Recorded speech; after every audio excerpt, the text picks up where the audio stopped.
that's great as an outline so that you know what you need to do.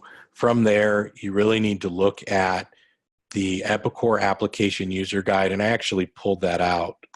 This is just a 10.2.200 version. It is 30 pages long, full color, screenshots, numbered callouts for every screen, followed by text explaining what the fields mean and how you use them. There are example workflows that you could even use for some of your end user procedures. This document is really fantastic. If this is your first time doing a year-end full physical, or you had a crazy busy year and you just need a refresher, I highly recommend you go back and use the application user guide. It's the most important tool that Epicor has provided you to master the tools that you have at your disposal. And again, it's only 30 pages. You don't need to read all of them. Some of it won't be pertinent to you. It's well worth printing a copy out, and everyone who's on your core inventory team should flip through it and make sure they are aware of how Epicor thinks inventory should be done, and making sure that you're not creating your own variations on that process where you're perhaps missing out on functionality and best practices that you paid for when you bought the software. It's just a great time to have a refresher. And kind of now we're going to go ahead and move on to the checklist that we're going to provide for you. And again, Sean will be sending a copy of this out in PDF along with the flow chart, as well as an Excel file. So this is just something that I started years ago, and I've worked with other people on and consolidated lists. And we're going to go through most of this. We're going to go through we're going to go through the checklist. So what we have here in the Excel file, you've got a task description, a column for responsible. The goal would be that you assign it to a department or a person, due date, and a completion date. Real simple tracker, very simple project management, going into arguably the most important inventory process that you'll do every year, which is your year-end full physical. When we look at kind of the way this is broken down is we're going to look at physical preparation, wrapping up our jobs and WIP, deciding how we're going to deal with items that should not be counted. That's more physical prep. What do we need to do for items at our subcontract outside processing sites and locations? At some point, you need to sign off that the site is physically ready for the inventory. Look at some reporting we can do, running through the actual process, verification points where we should be doing an audit, how we handle our inventory for WIP, our reporting and posting process. So the goal here is that you have a checklist, you check it twice, follow along to be nice and not naughty, keeping with that holiday theme. So when we prepare for our physical inventory, the first thing that we need to do is document our procedure. Now you've got the Epicor user guide. I'm going to recommend that you do your own documentation based on that, simply because you're going to have other steps that are not Epicor steps so much as physical processes. You might assign clipboards. You might want certain things printed on certain color paper. After you've counted an item, you might want to stamp it with one of those paint daubers that you get, I guess they're used for playing bingo, was why they were created. You can buy them at Uline. Most of my customers are using something like that. Bright orange on the tag that's on the product lets you know that it was counted. So get those documented. How are you going to physically count? How are you going to audit the count? And thereby, I mean, I walk down a row and I count a bunch of stuff, and I need someone coming along behind me to make sure that it's been counted correctly, auditing the count and recount. So get your document created. We're going to recommend that you create a control desk. And what I mean by a control desk, this is usually a physical table that's sitting in the warehouse. They're the ones handing out pieces of paper for your count tags. They're the places, that's the location where you turn those count tags back in. They're keeping track of who's working on which tags and making sure they get passed on to be entered and auditing once they've been entered. Hey, David.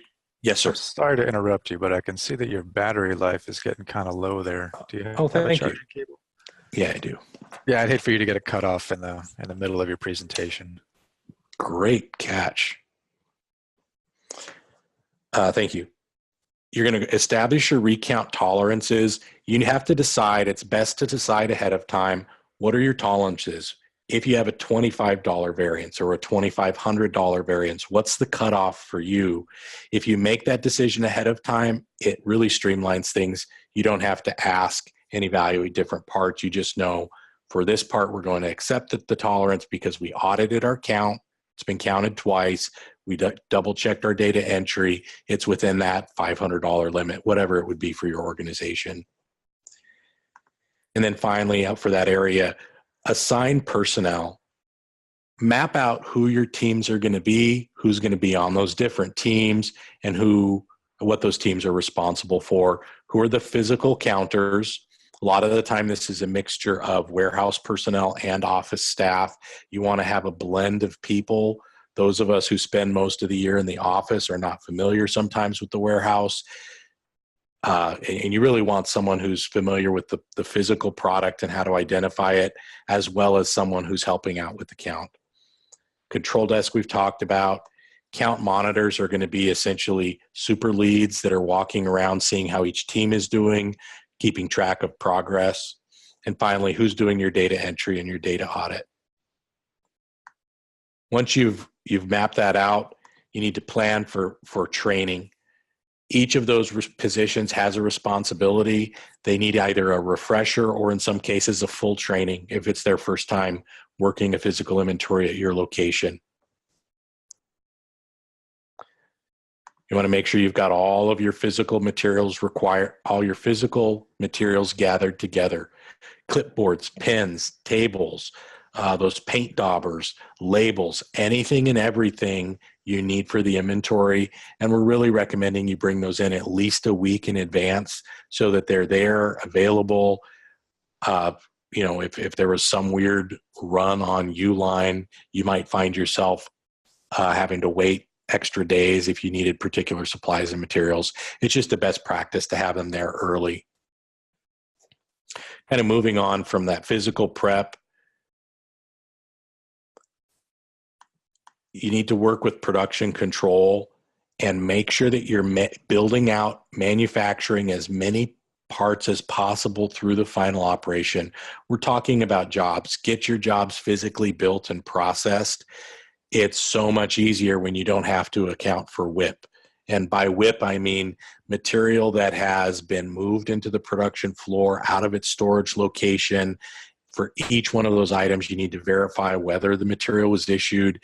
If you use back flushing, you have to go through and look at the jobs and see whether the backflush operation was done. It's just easier if you plan ahead, wrap up all of your production jobs or as many of them as possible so you don't have so many variables. Finance and production typically work together to define your WIP count method. How are you going to do it? And there's a little bit of complexity there.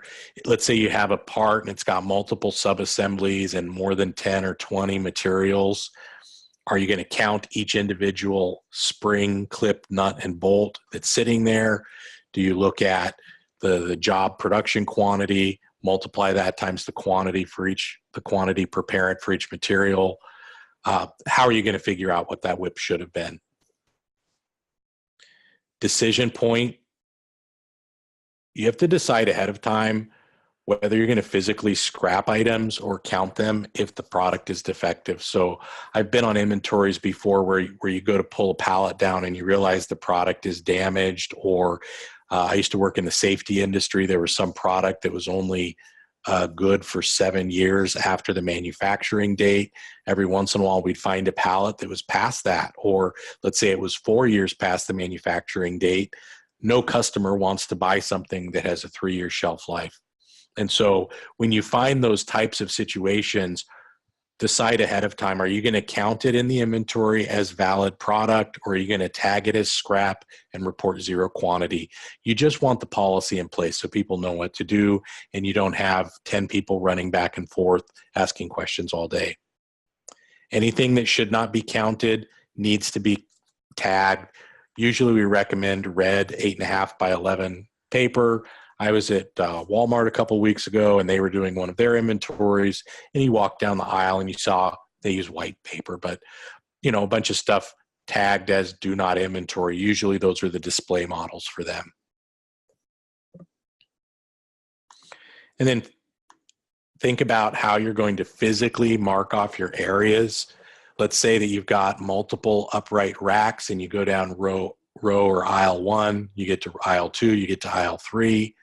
One common method is to get that yellow boundary tape and put it across one or both ends of the aisle. It just lets people know that it's been physically counted and they don't need to go back down there again until recounts. General inventory cleanup. This again, we're looking at physically preparing the site for cleanup. Walk around. Are you seeing readable part numbers, scannable barcodes all over the place? Do you have old tags? I was with a group a year and a half ago, or 2 years ago now, in December, getting ready for a January go live, and all of their labeling for the prior 2 years had been done on the wrong paper, and the ink had faded, the glue had fallen off a lot of things, and they really needed to go do, in this case, it was the last count before going live. They had to relabel a bunch of stuff, and you just want to know that ahead of time. But again, you're looking for your part numbers, units of measure, your bin numbers, zone numbers being readable. And at some point, you can sign off and say our inventory is ready for counting. Moving on from there, if you have parts that are at outside processing, that would be subcontract suppliers, you need to figure out what part numbers, quantities, and locations are there and make your plan for counting those. It sort of depends which warehouse they exist in inside Epicor. If you've created an OP, outside processing warehouse, and you're shipping or you're transferring stuff to that warehouse when it goes out to your subcontractor, then you can run their warehouse, the outside processing warehouse, on a different day. When I started in Epicor many years ago, we had one warehouse, and so we had to do simultaneous off-site counts along with our full physical. Once all of that's done, getting closer to the day of, so you would run your stock status report, and you'd run it as of midnight the day before. That's just going to give you a pre-count benchmark so you know what's there. The system is going to keep track of expected quantities, but Epicor uses a blind cycle count process. We don't print that on the paperwork. The idea being that if you walk up to a shelf and you're expecting 75 units, there's a good chance you're going to count 75, even if there's 77 or 74. We don't want to bias the count. So your stock status report is really your reference point. Create a BAQ. So if you do have manufacturing jobs that are open, you want to know their estimated and actual costs so you can have that available for you when you're reviewing your WIP process. Conducting the physical inventory, you're going to start the count in Epicor, print your count tags, and the control desk is going to issue count batches. And that's kind of a cool feature or a cool process. It's not an Epicor process. It's a best practice though. Have one person or one team control the flow of paperwork. You check out a batch of a stack of paper, and on a spreadsheet or even on a clipboard, they're writing down who took which count tags, which batches of paper, and that lets you know what's out there, who's got it, who's responsible if it comes back lost or unreturned. Once you start getting tags coming back, you're going to enter the physical counts as they're returned to the control desk. Usually it goes to the control desk, they mark the paper as received back, they hand it off for someone to do data entry on. And that's a very important process to keep track of. So it's an audit point so that you know that every tag was taken care of, and you also know who did the data entry. you want to make sure that all first counts are checked in by the control desk. And we mean that everything that went out came back and you have a full and complete set of your records. Conduct your physical inventory for WIP items. You can look at your job costs, go to your job tracker detail, assembly cost, actuals column. From there, you can determine what materials have been issued to the job and make sure that it's all there. As you've done your data entry, you've audited your data entry, you're going to start looking at your variances through your count variance report. You're going to start your recounts, entering those, printing your count variance report again, going through, again, this is audit, audit, audit, check it thrice, making sure that your counts were good, every record was recorded, the data entry was right, recounts have happened. At the end of the day, you want to be able to push the button that says post the inventory. And that's the final step, is the physical posting process. This is almost always a shared responsibility between finance. Finance might push the button, but also operations, making sure that you have good numbers, good counts. So that's the checklist. Some of it is preparation before, some of it is checklist items the day of, or final items that you want to do as you're posting. And again, it's just a little more detail focused on that Epicor best practice workflow.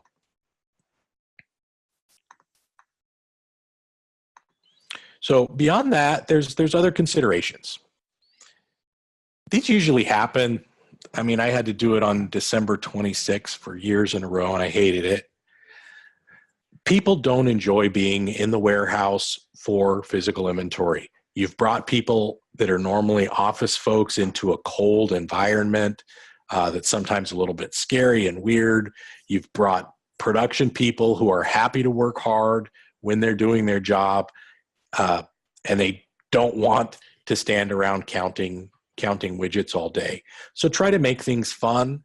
My experience is that when people are enjoying themselves and more engaged, there's a better sense of teamwork and camaraderie, and you end up getting better results. Things to keep in mind: physical comfort is very important. If it's cold in your location, bring in or rent some space heaters, propane heaters, whatever might be appropriate for you.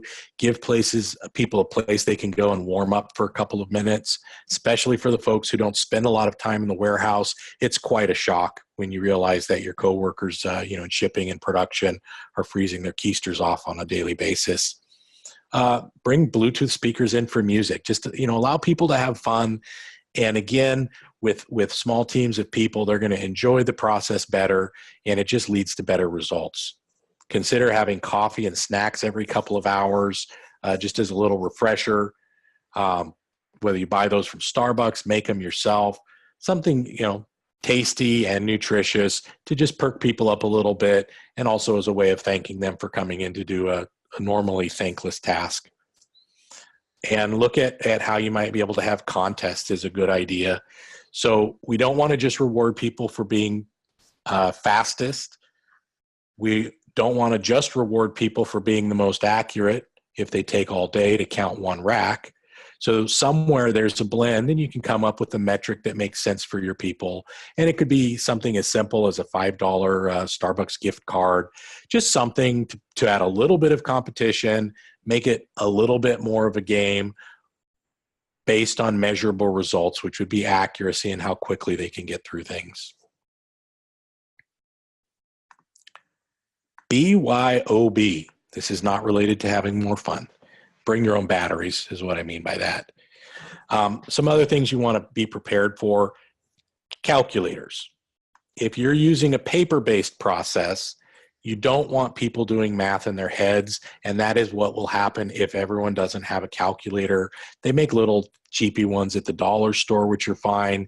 You may have some left over from last year, but bring calculators and provide those to anyone who might be tempted to count on their fingers or add it up in their heads. It's just a lot easier when you write the numbers down on a piece of paper, add them up with a calculator, and then you can verify the results.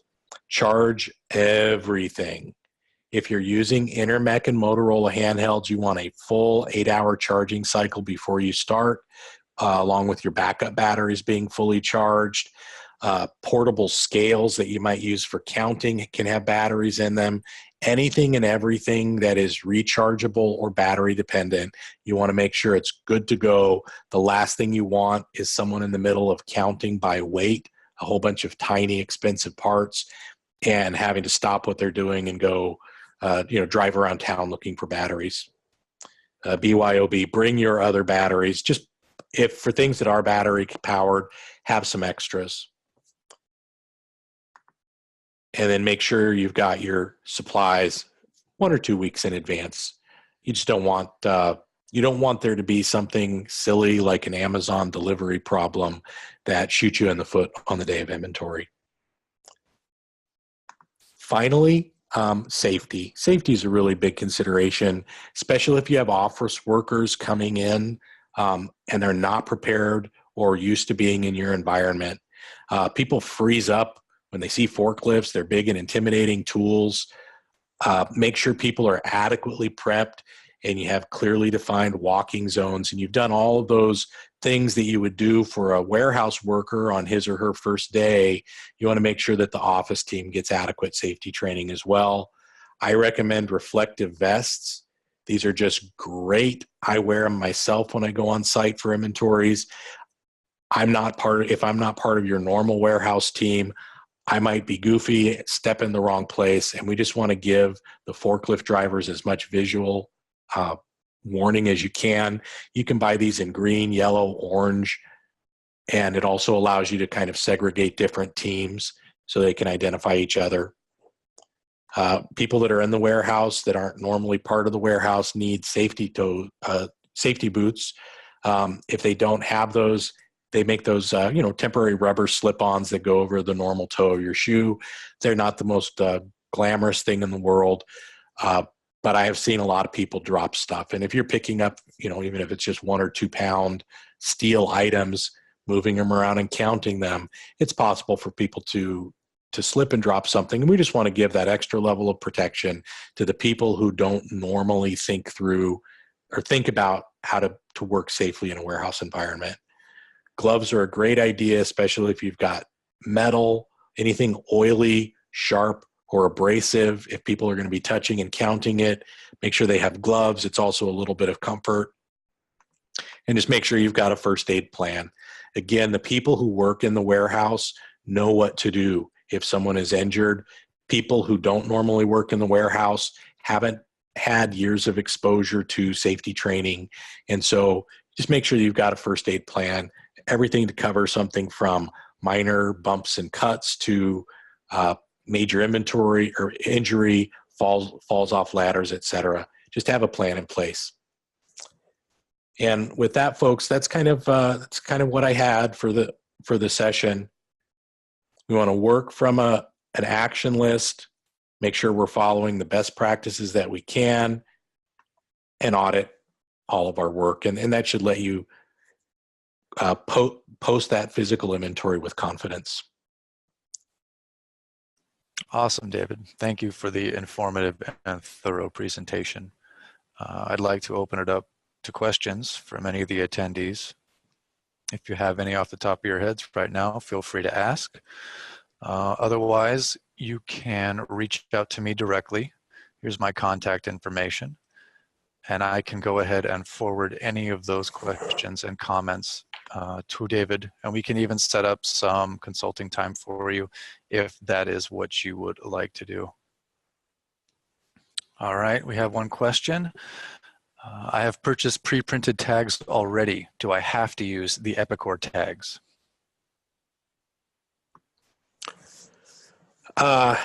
Yes. Yes and no. You do not have to use the Epicor physical tags that print out, but you would have, in order to enter a count in Epicor, you have to enter it against a tag number. So one way that you could do that would be to assign each of those pre-printed tag numbers to an Epicor tag. Do they have the part number and location printed on them? The answer is no. Okay, so in that case, you could treat them as physically they're just a blank tag. In Epicor, what you would do is you would generate a blank tag for each of those, and somehow you need to marry them up. And once you have that list of blank tags, your tag numbers that you purchased are numbered. And you would just, column 1 would be the Epicor tag number, column 2 would be the pre-printed tag number. And as they do data entry, they would have to map those over, make sure that they're entering it against the correct one.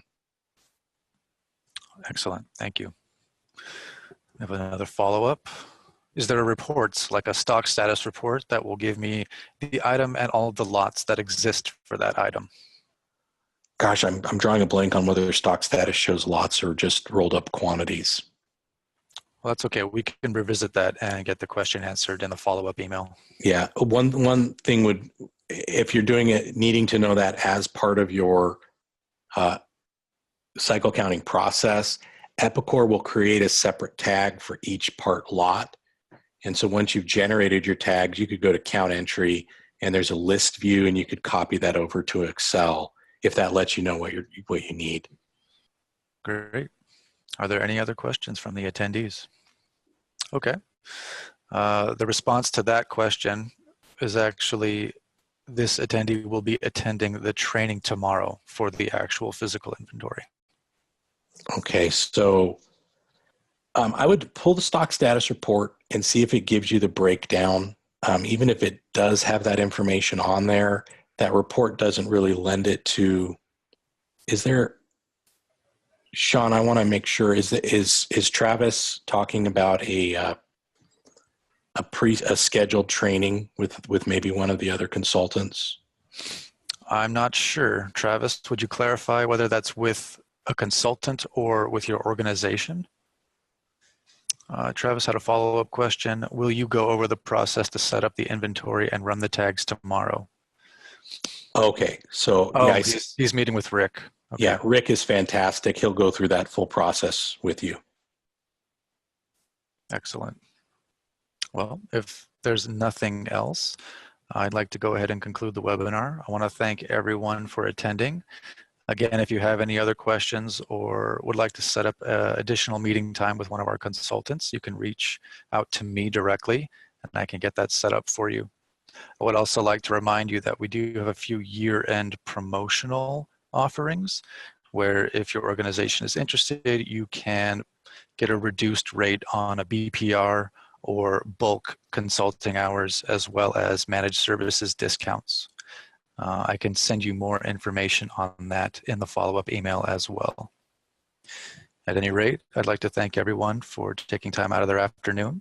I hope you enjoy the holidays with your friends and family, and we look forward to continued success together in the new year. Take care. Be well.